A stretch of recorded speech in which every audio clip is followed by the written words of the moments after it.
उत्तराखंड सरकार द्वारा प्रदेश भर में जन जन की सरकार अभियान चलाया जा रहा है, जिसका उद्देश्य शासन को सीधे जनता से जोड़ना है। मुख्यमंत्री पुष्कर सिंह धामी ने कहा कि इस अभियान के माध्यम से सरकार गांव-गांव और जन जन तक पहुंचकर लोगों की समस्याएं सुन रही है और उनका त्वरित समाधान किया जा रहा है। उन्होंने कहा कि जन सुनवाई शिविरों और संवाद कार्यक्रमों के जरिए सरकार की योजनाओं का लाभ पात्र लोगों तक सुनिश्चित किया जा रहा है। ये अभियान पारदर्शिता, जवाबदेही और जन भागीदारी को मजबूत करने की दिशा में एक प्रभावी पहल साबित हो रहा है।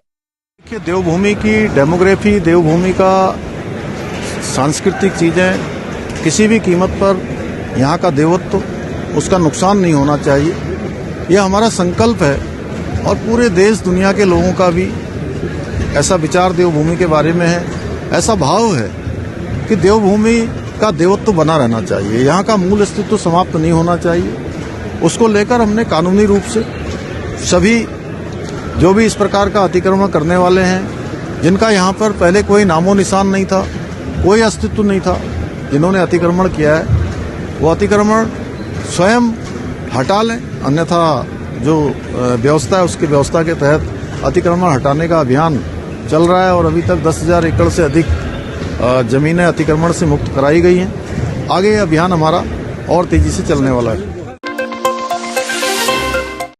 उत्तराखंड विधानसभा अध्यक्ष रितु खंडूड़ी भूषण ने नई दिल्ली में केंद्रीय रक्षा मंत्री राजनाथ सिंह से शिष्टाचार भेंट की। इस दौरान उन्होंने उत्तराखंड के लोक नाट्य रामायण पर आधारित पुस्तक भेंट की, उसके सांस्कृतिक महत्व पर चर्चा की। रक्षा मंत्री ने मेजर जनरल भुवन चंद्र खंडूड़ी का कुशल क्षेम जाना तथा देहरादून आने की इच्छा जताई। विधानसभा अध्यक्ष ने कोटद्वार की सैन्य व भौगोलिक विशेषताओं की जानकारी देते हुए उन्हें कोटद्वार आने का आमंत्रण दिया।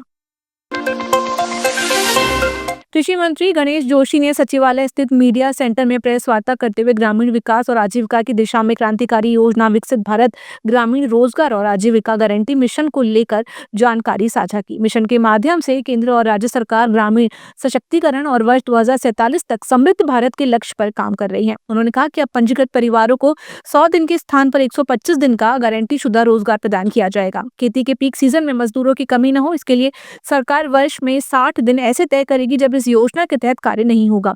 इससे मजदूर खेतों में काम कर सकेंगे। इसके साथ ही गणेश जोशी ने कहा कि आज जो मनरेगा का नाम हमारी सरकार ने चेंज किया है।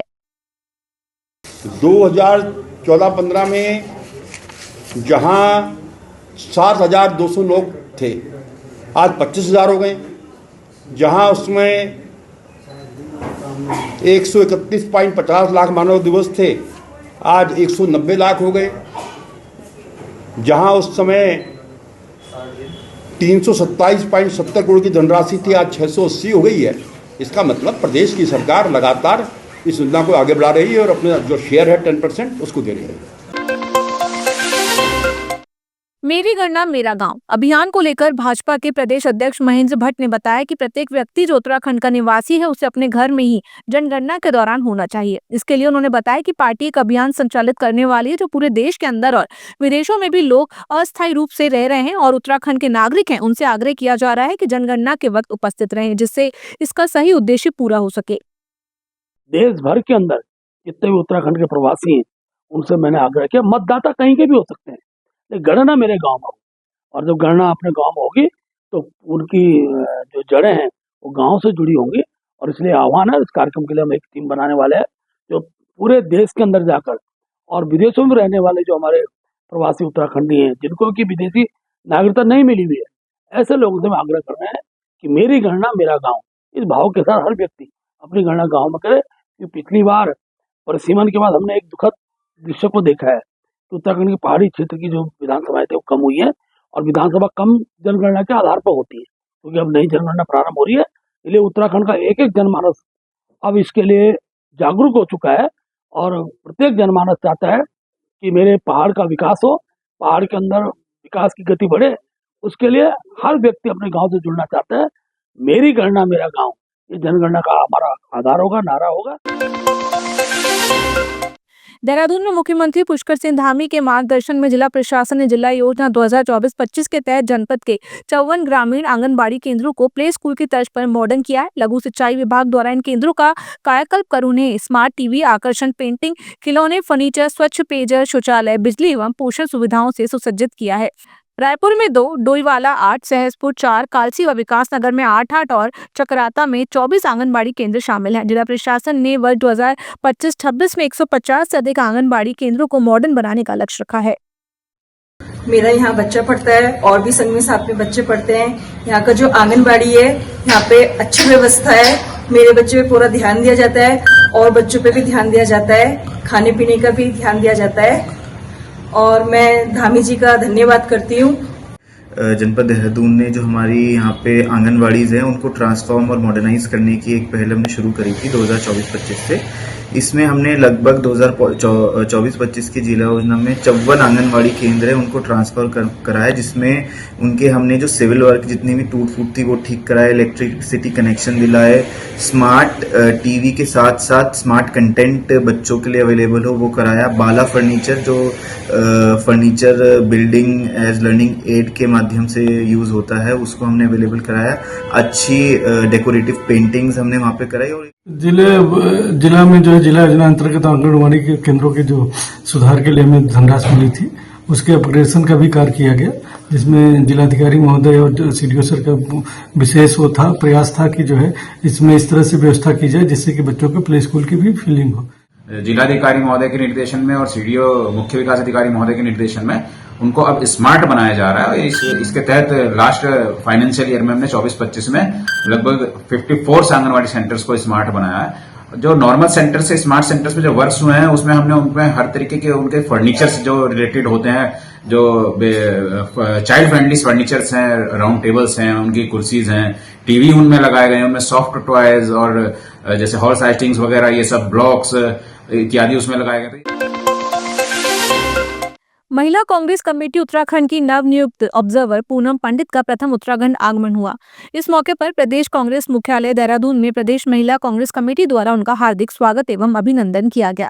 पूनम पंडित ने तमाम महिला कांग्रेस की महिलाओं के साथ बैठक की और आगे की रणनीति पर चर्चा हुई। इसको लेकर उन्होंने प्रेस कॉन्फ्रेंस कर जानकारी दी। उन्होंने कहा कि उत्तराखंड महिला कांग्रेस में अपार संभावना है। संगठन को जमीनी स्तर पर और अधिक मजबूत करना, महिलाओं की समस्याओं को प्रमुखता से उठाना तथा कांग्रेस की विचारधारा को हर वर्ग तक पहुंचाना मेरी प्राथमिकता रहेगी। सभी कार्यकर्ताओं के सहयोग से संगठन को नई ऊंचाइयों तक ले जाने का प्रयास किया जाएगा। आज कार्यकर्ताओं की मीटिंग में इतनी सारी महिलाएं इतनी दूर दूर से कि पौड़ी गढ़वाल मंडल, कुमाऊं मंडल, सभी पदाधिकारी यहाँ पर आज मौजूद रही हैं और आने वाले समय में ये मीटिंग तय करेगी इस उत्तराखंड की महिला कांग्रेस की राजनीति को, महिला कांग्रेस को जो हमें आगे बढ़ाना है। दूसरी बात, महिला कांग्रेस के साथ साथ हमें यहाँ की महिलाओं की आवाज़ उठाना बेहद जरूरी है। यही जो आज इस कार्यालय में उत्तराखंड के जो हमारा प्रदेश कार्यालय जो महिलाएं बैठी हैं, ये तमाम जिलों में, ब्लॉकों में महिलाओं के लिए, महिलाओं की मजबूती के लिए और भी हमारी जो युवा अवस्था की बेटियां हैं उनकी आवाज़ उठाने के लिए यही महिलाएं आंदोलन भी करेंगी जैसे पीछे किया था। उत्तराखंड बेरोजगार संघ ने अपनी मांगों को लेकर सचिवालय कूच किया। विभागों में आउटसोर्स और बैकडोर भर्ती को बंद करने हेतु प्रदर्शन किया। उत्तराखंड बेरोजगार संघ के अध्यक्ष राम कंडवाल का कहना है कि विभागों में आउटसोर्स और बैकडोर भर्ती हो रहे हैं, जिसकी वजह से बेरोजगार युवा नौकरी के लिए दर दर भटकने पर मजबूर हैं। नेता आज अपने जान पहचान के लोगों को विभागों में भर्ती करवा रहे हैं। सरकार आयोग पर इतना पैसा किस लिए बर्बाद कर रही है जब आयोग में भर्ती नहीं निकल रही है। उपनल के माध्यम से कोई भर्ती हो जाता है, उसके बाद परमानेंट की मांग करता है। उत्तराखंड में 10 लाख युवा बेरोजगार हैं। सरकार को जल्द इन विषयों पर काम करना होगा। अगर सरकार जल्दी ही कुछ कदम नहीं उठाती तो आने वाले समय में उग्र आंदोलन किया जाएगा। पूरी करो, अभी करो, आज करो,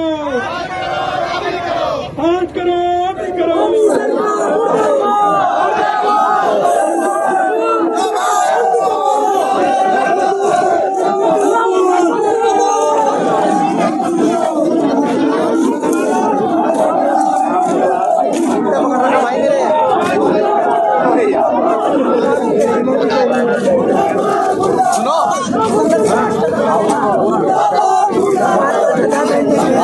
इसीलिए एकत्रित हुए हैं कि हम जो यूकेपीएससी ए और जेई का जो नोटिफिकेशन है वो जल्दी जारी करे सरकार, क्योंकि सरकार बहुत समय से 2021 में हमारी लास्ट वैकेंसी आई थी, उसके बाद कुछ भी मतलब सरकार की तरफ से